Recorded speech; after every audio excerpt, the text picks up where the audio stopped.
Hello everyone, I'm Rae Stonehouse. I've worked as a registered nurse for a little over 35 years now. I'm also developing a local Okanagan-based business called Mr. Emcee. And what my business does is I plan, organize seminars and workshops and events. I also serve as a master of ceremonies for those events. If you need a speaker, I can do that. If your speakers are shy and really don't feel comfortable about speaking before a group, I can teach them how to be less shy, or I can do the speech myself. Over the next few minutes that we have together, I'd like to share with you a cause that I'm quite passionate about. And I'm hoping that at the end of our time together that you will be passionate as well. What I'm going to do from the beginning is I'm going to put you to work. I'm going to start off by having what's called a brainstorming session. Now, I think most of us know what a brainstorming session is. The idea is to generate as many ideas as possible in a short amount of time without spending any time thinking about them or evaluating them. The whole idea is to generate time, or generate ideas. Now, if you're watching this video on your home computer or perhaps a portable handheld device, feel free to generate your own ideas as we work our way through this. So everybody clear on what brainstorming is? Pretty easy. Now, the question I'm going to pose to you, I would like you to generate a list of tasks, a list of activities that we undertake excuse me, on a daily basis, what some might call activities of daily living. An example might be brushing our teeth, combing our hair. Now, of course, that's for those that have teeth and those that have hair to comb, so perhaps you don't. So if you just shout them out, I'm not going to write them down, but the whole idea is just to generate some ideas. So anybody have any ideas for activities of daily living? Cook a meal. Cook a meal. Wash the car. Wash the car. Have a shower. Have a shower. Commute. Wash the dishes. Wash the dishes. Commute. Commute. Straighten up. Straighten up. Sleep. Sleep. Get dressed. Get dressed. Cut the grass. Cut the grass. Feed the cat. Feed the cat. Exercise. Exercise. Bathroom. Is everybody starting to get the idea? Yeah. Go to the bathroom, yes. Now, I don't know if you thought about it. Just process those activities of daily living that we just generated there. Just process them. Do you see any themes in those topics that we brought up as this group here? Any themes jump out at you?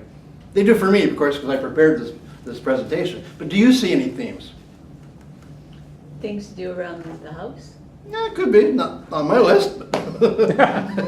Any other themes that jump out? Well, I'm going to give you the Generally, answer. they require mobility. Yeah, that's very close. Not quite, but it's very close. There are three themes that I identified. First off, these are activities that we are able to do ourselves. Second off, another theme is that we can choose whether we do these activities or not do these activities. So there's choice. And the third one also involves choice, and that is related to we can choose when we want to take on these activities. We have the ability to do that. What I'd like to speak about this evening is a group of people, part of our citizens, that do not generally have that ability to do that. And I'm talking about the elderly. I'd like to introduce the topic a little bit more by reading to you from a piece of paper. I'm going to read from this paper. It's a proclamation. And it's from Walter Gray, the mayor of the city of Kelowna. It starts off, whereas elders hold our future in their hands by sharing their wisdom, stories, and support. They should be treated with respect and dignity. And whereas elder abuse includes physical, sexual neglect, financial, and emotional, and is a common threat to elders in Kelowna, and whereas Elder Abuse Awareness Week will raise public awareness to the different forms of elder abuse that seniors experience and provide an opportunity to seniors, their families, and caregivers to learn and recognize the signs of elder abuse, consequently making the lives of seniors better.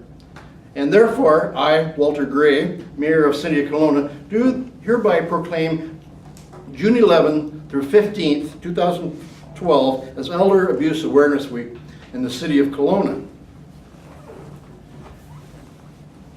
My business, Mr. Emcee, as well as another local business, Caring for You Home Support Services have jointly worked on a project. And what we are doing is we are sponsoring an elder abuse awareness forum. Now, when I talked about the proclamation is actually an internationally declared week. It's not a holiday anyway, it's an internationally declared week. And what we've done is to raise awareness of elder abuse so that people understand it, so that they're aware of it. We've created a forum. Now, it's at Okanagan College. The date of it is June 14th at 7 p.m. We have the theater of the KLO campus obtained for the forum. And what the forum is going to be a series of panelists that will be exploring different perceptions or perspectives of the topic of elder abuse to raise the general public's awareness. So some of the presenters we have lined up: Deanna Stone, she's a lawyer. She'll be speaking about estates, wills, and legal matters. We have Harley Lockhart. He's a financial planner, and he's going to be speaking on financial abuse, or preventing financial abuse. Linda Myers from the Health Department will be speaking on preventing physical and sexual abuse. We have Fiona Lindquist. She's going to be speaking on emotional abuse, neglect, and suicide awareness. We have Glenn Mattis. He's the president of the Okanagan Suicide Awareness Society.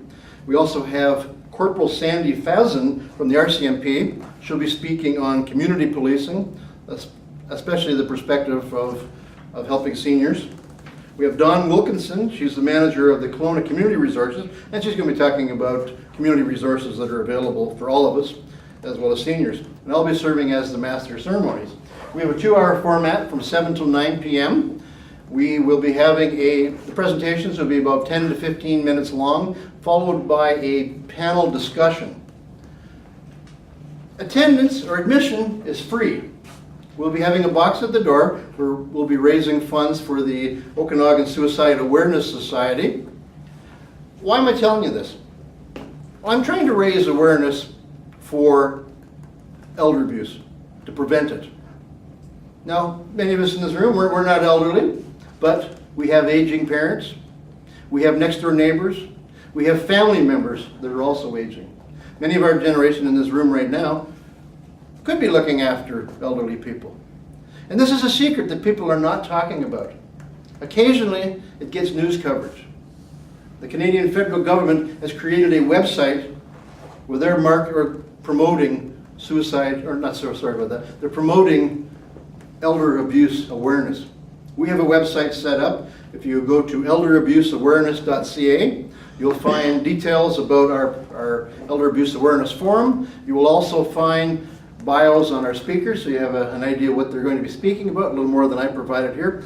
We also have a compilation of resources from the internet, of elder abuse awareness, so that you can follow up and you can share it with others and just start talking about it.